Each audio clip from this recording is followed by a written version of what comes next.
Կայացավ «Մենք մասնակիցն ենք» պատմության կերտմանը խորագրով ցուցահանդեսի բացումը, որը բացառիկ հնարավորություն է ծանոթանալու Հիսուս Քրիստոսի աշխարհում ամենաբարձր արձանի կառուցման ֆոտովավերագրությանը։ Ներկայացված աշխատանքները բացահայտում են արձանի կառուցման ամբողջ ընթացքը ստեղծագործական որոնումներից մինչև բարդ ինժեներական լուծումներ։ Ցուցադրությունում կարելի է տեսնել ոչ միայն շինարարության ընթացքը, այլև մարդկանց զգացմունքները, հավատն ու նվիրումը համընդհանուր գործին։ Խորագիրն էլ պատահական չէ ընտրված։ Նախագիծը, նշում են, հասցրել է միավորել տասնյակ հազարավոր մարդկանց աշխարհի տարբեր անկյուններից։ Նրանցից յուրաքանչյուրը այս ամիսների ընթացքում իր անմիջական մասնակցությունն է ունեցել այս պատմության կերտմանը, մի քար դնելով, մի դույլ շաղախ լցնելով, իր գործով ու մտքով մասնակիցը դառնալով ազգային այս կառույցի ձևավորմանը։ Մենք ամեն օր տեսնում ենք այդ մարդկանց ոգևորվածությունը, նվիրումն ու պրոֆեսիոնալիզմը,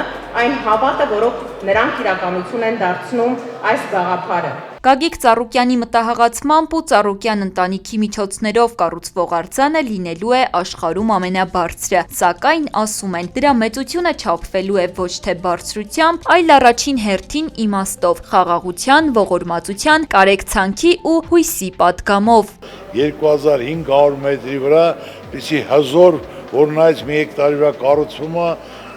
ձունն էլ չի խանգարում, քամին էլ չի խանգարում, Աստծու մատը մեջն է, դա հնարություն է տալիս մեր հայ ժողովրդին, այո, որպես խորհրդանիշ աշխարհին։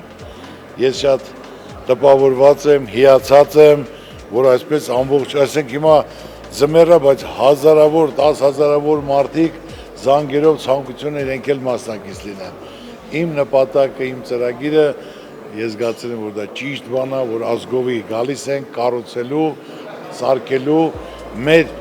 ժողովրդին այս վիճակից հանել, որ լինի հույս լինի, լույս լինի, հավատ լինի։ Հիսուս Քրիստոսի արձանի ընտրության հանձնախմբի նախագահ Ռուբեն Հովհաննիսյանը վստահ է, Հատիս լեռան բարձունքում վերխոյացած Քրիստոսի արձանը դառնալու է հայ ժողովրդի միասնության, քրիստոնեական բարոյական արժեքների պատգամախոսը։ Հիսուս Քրիստոսի արձանը, որպես նյութեղեն վկայություն, դառնալու է բոլորի պահապանը։ Մենք չենք երկրպագում արձանին, մենք չենք պաշտում արձանը, սակայն արձանի դիմաց մի պահ կանգնելով մեր մեջ արթնանում է երկյուղը հանդեպ մեր երկնավոր Տերը։ Արձանը միջոց է վերապրելու մեր քրիստոնյա լինելու ճշմարիտ եւ վավերական պատկանելությունը։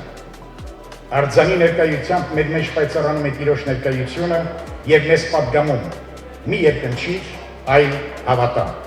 Հիսուս Քրիստոսի աշխարհում ամենաբարձր արձանի կառուցման ֆոտովավերագրությանը կարող են սպասել նաև մարզերում, իսկ Երևանում այն բաց կլինի մինչև փետրվարի 22-ը ներառյալ Doubletree by Hilton Yerevan City Center հյուրանոցում։